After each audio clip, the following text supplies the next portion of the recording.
Bonjour, j'aime bien me lire deux, trois choses de Carl Jung de temps en temps.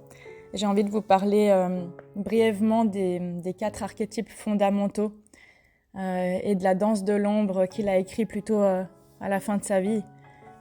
Et je commencerai par une petite citation toute simple qui dit de sa part, tu es ce que tu fais et non ce que tu dis que tu vas faire.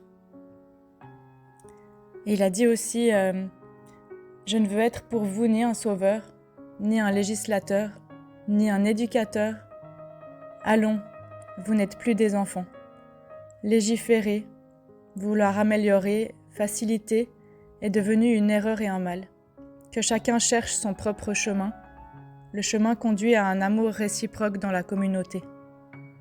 Et alors ça part vraiment de soi. Qu'est-ce que moi je veux faire différemment à l'intérieur de moi? Et si je cherche tout le temps quelque chose à l'extérieur de moi qui va améliorer les choses, ça ne fonctionne pas. Alors si on tentait d'amorcer un chemin vers la paix en faisant connaissance avec ces 4 archétypes fondamentaux, qu'est-ce que ça donne? Les archétypes en nous, c'est des parties qui s'invitent. Elles font pas, c'est pas le nous, le soi dans son essence en totalité. C'est des parties qui s'invitent dans certaines situations, dans certaines relations à des moments de la vie.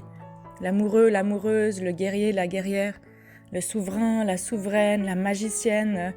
C'est toutes ces facettes en nous qui viennent comme un défilé, qui se présentent comme un défilé entre l'ombre et la lumière, comme une danse à l'intérieur. Et qui nous permettent en fait de rétablir un équilibre souvent. Et je vais tout simplement vous raconter les 4 archétypes, les 4 étapes que selon Jung on traverse pendant notre vie. Alors la première étape, c'est l'étape du sauvage ou de l'athlète. Donc à cette étape, on se préoccupe de notre apparence, de ce à quoi va ressembler mon paraître, mon enveloppe de paraître et mon corps.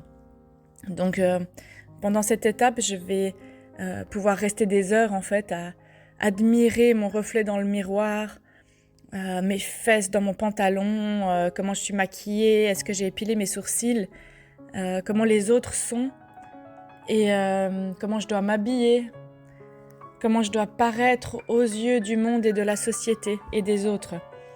Et dans cette étape du ou de la sauvage, il n'y a rien d'autre qui compte à mes yeux.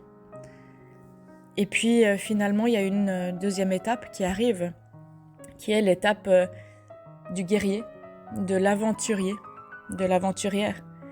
Durant cette période, le principal souci, c'est d'aller à la conquête du monde, de faire de notre mieux et d'aller à l'intérieur de soi pour être le meilleur ou la meilleure et parvenir à l'excellence. De faire ce que font tous les guerriers, les guerrières, et agir comme un Amazone. Donc c'est une étape durant laquelle on pense continuellement aux moyens d'avoir plus que tout le monde. C'est une étape dans laquelle je me compare énormément. Je suis dans la compétition et j'ai envie de vaincre toutes les personnes autour de moi pour gagner, pour me sentir une meilleure personne, parce que j'ai réalisé, parce que j'ai accompli davantage que les autres, parce que je suis brave. Ok ? Il décrit la troisième étape comme l'enseignante, l'étape de la communication. Donc, dans cette époque, ce stade, vous réalisez ce qui a été, que toute cette base, en fait, que ce qui a été fait jusqu'à présent, ça vous suffit pas. Ça suffit pas à vous contenter et surtout à vous faire atteindre le bonheur, à vous rendre heureux. Donc, vous cherchez alors à faire la différence, à faire une différence dans le monde.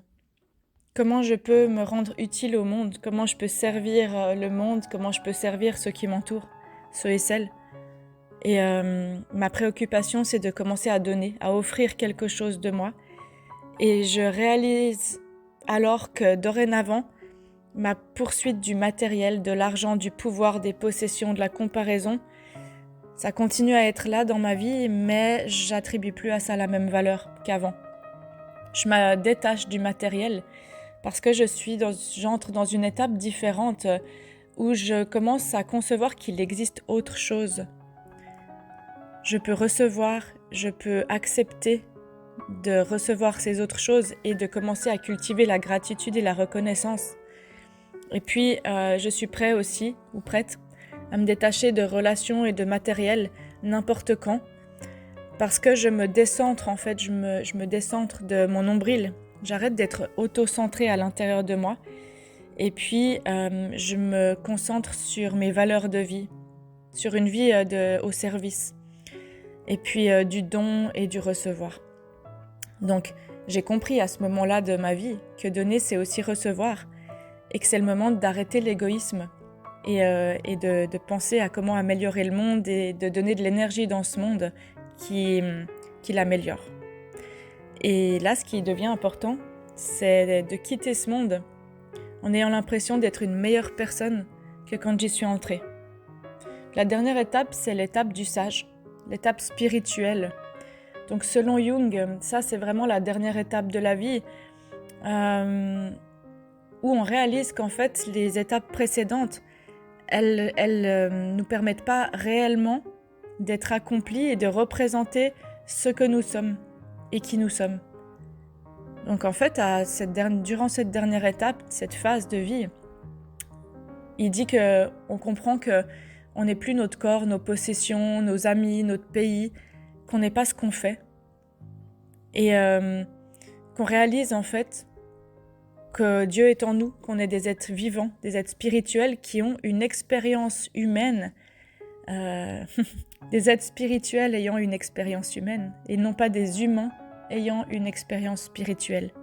C'est-à-dire que je visualise la chose à l'inverse, c'est que je suis là pour expérimenter que je suis tout, je suis énergie et que je sais maintenant que c'est pas mon foyer ou ce que je pense être qui est, que je fais partie de ce monde, je fais partie du grand tout en fait, et que je peux à partir de là m'observer depuis une autre perspective.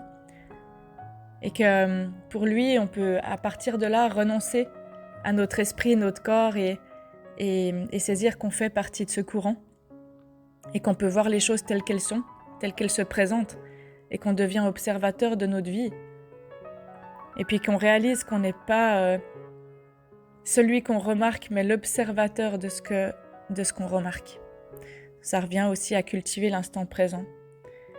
Et il y a 2500 ans, il y a Lao Tzu qui a enseigné ça aussi.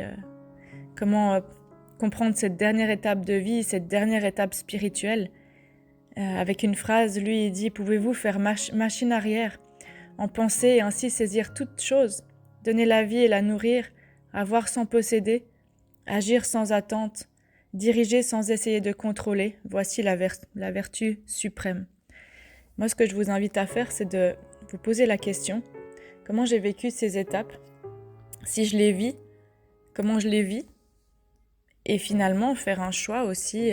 Vous pouvez rajouter des étapes, en enlever, et vous redécouvrir. Ça rejoint un petit peu la mission de vie, mais vous redécouvrir dans les étapes de la vie. Qu'est-ce qui est important pour moi dans cette étape de vie ? Est-ce que ce qui est important pour moi, c'est de m'accomplir professionnellement ? Est-ce que c'est d'acquérir des biens ? Est-ce que c'est de construire une famille ? Est-ce que c'est de paraître toujours plus jeune ? N'importe. Demandez-vous ce qui est important et dites-vous que c'est pas une finalité, c'est une escale. C'est une escale et seulement une étape. Il y aura quelque chose d'autre après dans la suite logique en fait de votre évolution et de l'évolution humaine. Alors voilà, j'espère que ces 4 archétypes vous ont plu. Cette écoute aussi, n'hésitez pas à partager. Et moi je vous dis à tout bientôt sur cette chaîne. Merci, au revoir.